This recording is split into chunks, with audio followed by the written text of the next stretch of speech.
বিক্রি হলো না। হ্যাঁ অর্থাৎ বোঝা যাচ্ছে এই অকেশনটা আমাদের ঈদ পার্বণ যেটা বড়। হ্যাঁ ভাইজান লিচু খান। হ্যাঁ ইনশাল্লাহ খাবো। নেন আপনি খান। উপহার দিলে এটা আমি খাবো ভাইয়া। অনেক আপনার যা ভালো লাগে খান। অনেক খুশি হয়েছি। জি জি জি অনেক ধন্যবাদ। আপনি রাখেন আমি নিচ্ছি। যে ভাইজান আমাকে এটা গিফট করলো এই লিচুটা, তো ওখানে ভাইয়ের কাছে থাকে এটা আমি নিচ্ছি। আপনার সাথে গল্প করি একটু। হ্যাঁ হ্যাঁ অবশ্যই অবশ্যই। আমি খুব খুশি হয়েছি। আমার দর্শকদেরকে একটু দেখালাম, তো দেখেন যে এখানকার মানুষের মানসিকতাটা কেমন। আসলে আবারও আমি এই যে আপনাদেরকে একটু দেখাই, যে দেখেন যে লিচু মই দিয়ে কিন্তু গাছের সাথে বাঁধানো হচ্ছে। এই যে ভাই দাঁড়ায় আছে, আর এই যে মই কিন্তু এখানে বাঁধানো হয়েছে। এই উপরে কিন্তু একজন আছে যিনি হচ্ছে লিচু ভাঙছেন। এই যে আপনারা দেখতে পাচ্ছেন, এই যে লিচু কিন্তু এইভাবে ধরে ধরে কিন্তু নামানো হয়।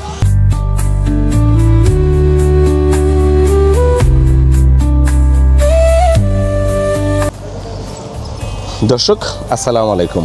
আমরা বাংলাদেশের ঐতিহ্যবাহী লিচুর বাগান, আর এখন জানেন যে লিচুর পুরাপুরি একটা সিজন। আমরা চলে আসছি ঈশ্বরদীতে, ঠিক পাবনার পাশে। এটা আমরা পাবনা শহর থেকে আসছি, আর পাবনার পাশে এটা তিনগাছি গ্রামে বা বাজারে আমরা আছি। বাজারের পাশেই একটা লিচু বাগান। আর আজকের ভিডিওতে আমরা আপনাদেরকে বর্তমান লিচুর চাষ ঈশ্বরদীতে কী পরিমাণ উৎপাদন হচ্ছে, কী পরিমাণ জায়গা জমিতে চাষ হচ্ছে, পাশাপাশি এখানকার বাজার ব্যবস্থাপনায় লিচু পাড়া, প্রতিটা জিনিস আপনাদেরকে আমি দেখাবো। সাথে আছে ঐশ্বর্য হচ্ছে আমার ভাতিজা, ও আছে। আর আমরা দুইজনা মিলে আজকে আসছি এখানে। আর এখানে এসেই এই যে লিচু বাগানের যে মালিক, তোমার নাম কি বাবু? আব্দুল আহাদ। তুমি কিসে পড়ো? প্রথমত আপনাদেরকে একটু লিচু দেখাই নিচ্ছি। এটা হচ্ছে বোম্বাই লিচু। আপনারা যেটা দেখছেন বোম্বাই লিচু। লিচু খাইলে লিচুর মতো চেহারা হয়ে যাবে, কিন্তু লিচু বেশি বেশি খাবা। এই যে এখান থেকে পাড়ো আর খাও। হ্যাঁ আব্দুল আমার ভাতিজা আছে এই জায়গায়। ও কিন্তু একাই এক জায়গায় বসে 50টা 60টা 70টা লিচু কিন্তু খায়। কালকে রাত্রে ও প্রায় 30-40টা লিচু কিন্তু এক জায়গায় বসে খাইছে। ওর নাম ঐশ্বর্য। ও MBBS ডাক্তারি পড়তেছে পাবনা মেডিকেলে। আর এই যে আরমান ভাই কই যান? আরমান ভাই কি লিচু আনতে যাচ্ছেন? লিচুর গাড়ি পাঠাই দিচ্ছে। আমি কি যাবো একটু সাথে?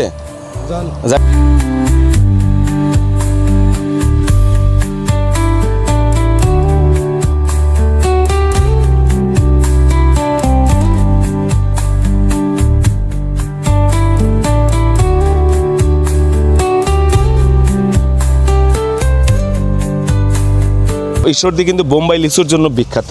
আর এই যে এখানে দেখছেন যে এই একটা লিচু বাগান থেকে লিচু পাড়া হচ্ছে, এবং লিচু পাড়ার পরে এখানে বসে যে ক্যারেট ভর্তি করা হচ্ছে বিভিন্ন আকার, মানে আকৃতি অনুযায়ী, সাইজ অনুযায়ী, বা যেগুলো নষ্ট লিচু এগুলোকে ফেলে দেওয়া হচ্ছে, ভালো লিচুগুলোকে প্যাকেজিং করা হচ্ছে।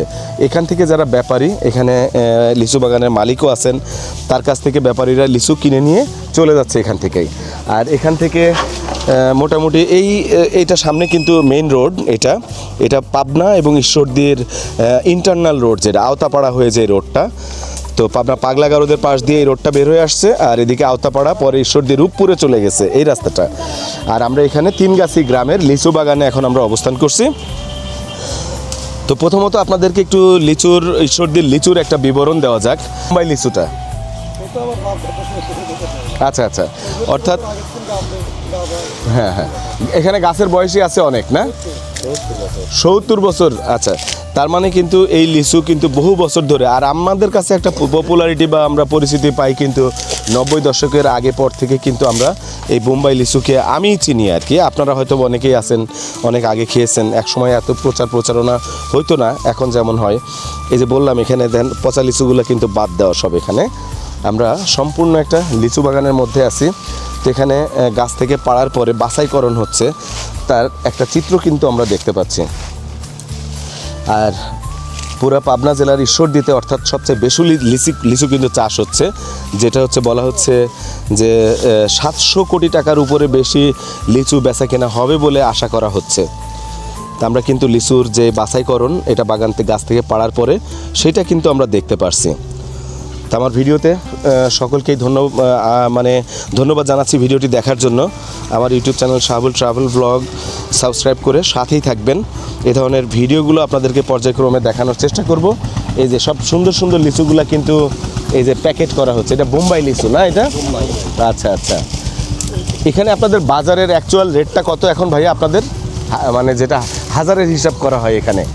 যদি 1000 টাকা আছে, হ্যাঁ ধরেন জিনিস বুঝি দাম আছে। তাও হ্যাঁ আমি তো জানি আর কি, একটা 2500, 2200, 2000, 1800 লিচু অনুযায়ী, সাইজ অনুযায়ী, আকার অনুযায়ী বিভিন্ন ধরনের দাম কিন্তু হয়ে থাকে। আবার যেটা জানলাম, বাজারের উপরে ভিত্তি করে, বাজারের চাহিদার উপরে ভিত্তি করে কিন্তু দাম নির্ধারণ হয়। যে আপনারা কিন্তু, আমিও জানতাম না যে আসলে লিচুর দামটা কিভাবে হয়, বাজারের চাহিদার উপরেও কিন্তু এই লিচুর দাম নির্ধারণ হয়।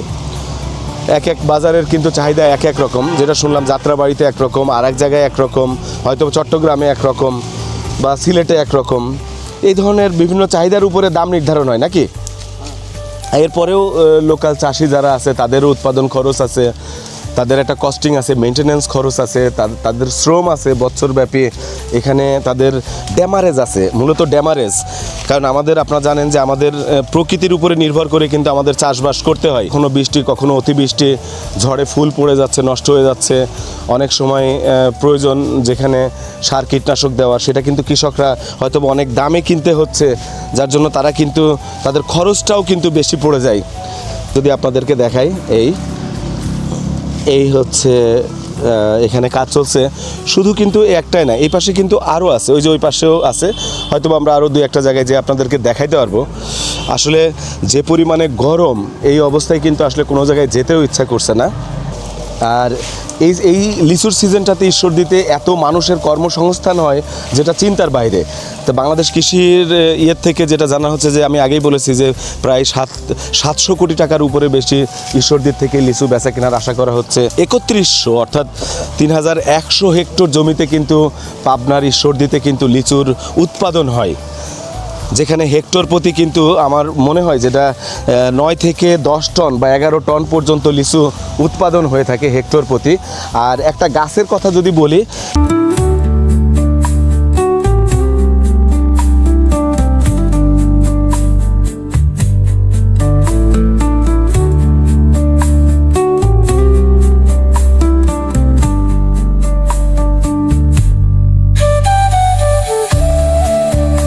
খরচ মেলা, খরচ মানে এবার মনে করেন সব শেষ, লস, গাদি দিয়ে লস। সব লস। আপনার হচ্ছে কতগুলা গাছ আপনার?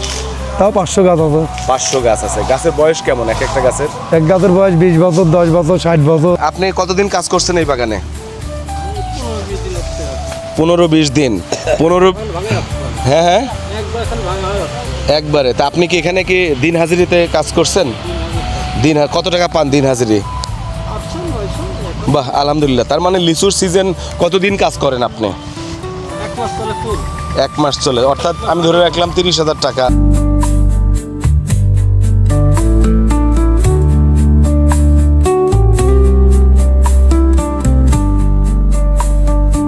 তো এই যে লিচুগুলা কিন্তু, এই ক্যারেটগুলা কিন্তু এখন মুখ আটকানো হবে। তো দেখি আমরা কিভাবে কি হয়। আর বাকিটা তো আপনারা জানেনই, এখান থেকে ভাঙার পরে কিন্তু ওখানে বাছাই প্রক্রিয়া চলছে, নষ্টগুলো ফেলে দেওয়া হয়েছে। তারপর ক্যারেটগুলা কিন্তু বিভিন্ন সাইজের ক্যারেট কিন্তু এখানে আছে। এটা সম্ভবত একই সাইজের সব ক্যারেট না? এটা কত কেজির ক্যারেট এটা ভাই? 500 পিসের হিসাব আর কি এখানে। আচ্ছা আচ্ছা, অর্থাৎ হচ্ছে আপনাদের হাজারের যে 2 ক্যারেট মিলাই 1000 হচ্ছে যে দাম নির্ধারণ করা হয়, 1000 লিচুর দাম নির্ধারণ কিন্তু হয় বাজারে। আর আপনারা ইতিমধ্যে জানছেন যে কিভাবে লিচুর দাম কিন্তু নির্ধারণ হয়, এটা কিন্তু আপনারা জানছেন।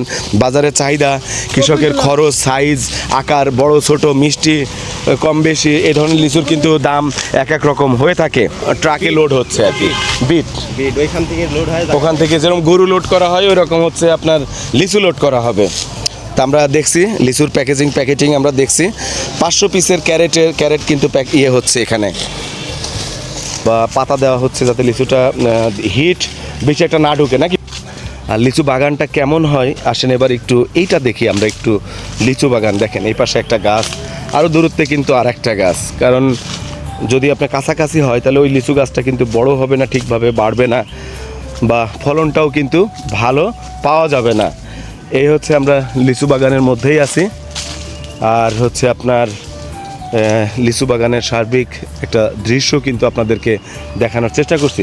প্রচুর লিচু কিন্তু নষ্ট, ভাই যে বললেন যে পুড়ে গেছে, এই যে দেখেন নিচে লিচু পড়া আছে। আসলে কি এই কৃষকদের অনেক লিচু কিন্তু এইভাবে নষ্ট হয়ে যায়। দেখি আমরা একটু ওই পাশে যেয়ে দেখি, ওই পাশে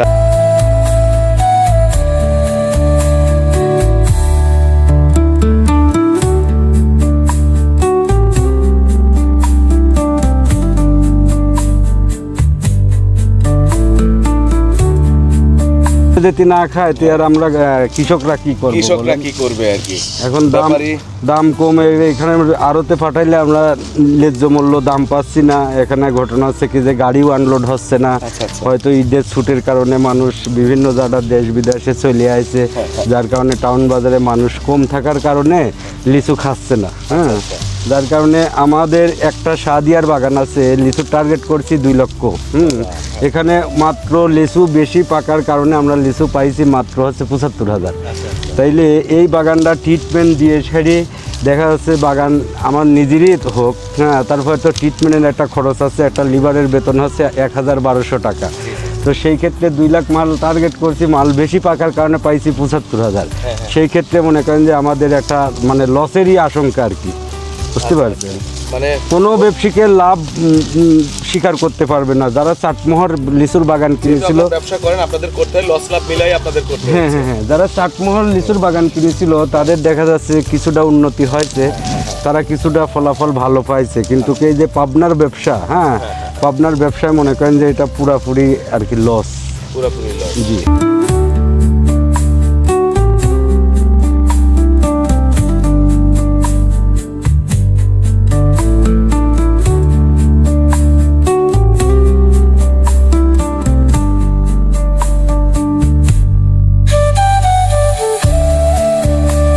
আচ্ছা, এই গ্রাম হচ্ছে 3 গাছি এটা? হ্যাঁ, 3 গাছ। বাড়িও এখানে? হ্যাঁ, আমার বাড়ি হচ্ছে টিকরি, এটা হচ্ছে আপনার 3 গাছা পড়ছে মানে পাশে। আপনার ফোন নাম্বারটা একটু বলবেন? 01710280980। জি, দর্শক আপনারা কিন্তু তার ফোন নাম্বারটা শুনলেন।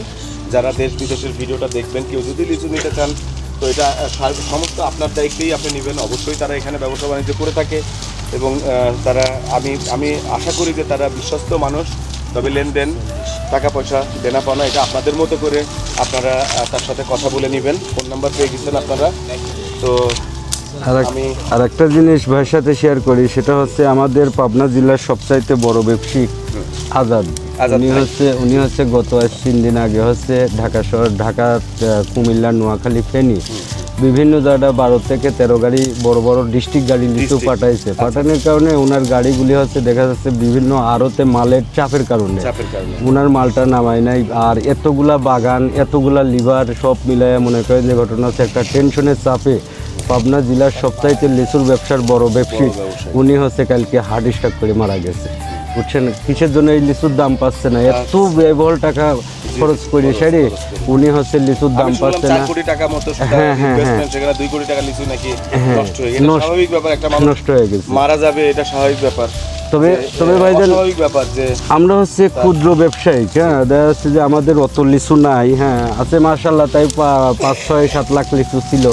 তো আমাদের দেখা যাচ্ছে এটা একটা কুল কিনার পাইছি 2 টাকা কম আর বেশি, এগুলো আমরা বেশি ফেলাইছি, বাগান ধরেও বেচছি। আবার মনে করেন যে বিভিন্ন জায়গাটা পাঠাচ্ছি। আজকের মালটা যাবে হচ্ছে আপনার নোয়াখালী, হচ্ছে আপনার চৌমনি রেলগেট, হ্যাঁ, চৌমনি রেলগেট যাবে, ফেনী যাবে, হ্যাঁ, আর আবার আরেকটা মাল যাবে হচ্ছে ঢাকা। হ্যাঁ, তো যাই হোক, আমরা একটা আল্লাহ রহমতে যেতটুকু পাই, যেতটুকু রিজেকে ছিল ভাই অতটুকু পাইছি, হ্যাঁ, কিংবা পাবো।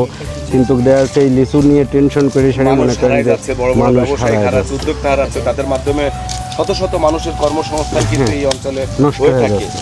এই অঞ্চলে হয়। আজকে কিন্তু এরকম আজাদ ভাইয়ের মতো একজন মানুষ কিন্তু মারা গেল। আমি সরকারের প্রতি আহ্বান জানাবো এই ব্যবসায়িকদের সুষ্ঠু মালামাল বন্টনের যে বিষয়গুলা এদিকেও নজর রাখতে।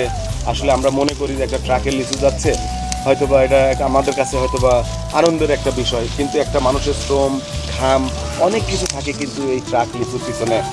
যার ফলে আপনারা যেটা জানলেন যে একটা মানুষও কিন্তু মারা গেল, যেটা শুনলাম সেখানে নাকি লিচু নামাইতে দেরি হয়েছে, লিচুটা নষ্ট হয়েছে, 2 কোটি টাকার তার সেখানে নষ্ট হয়েছে।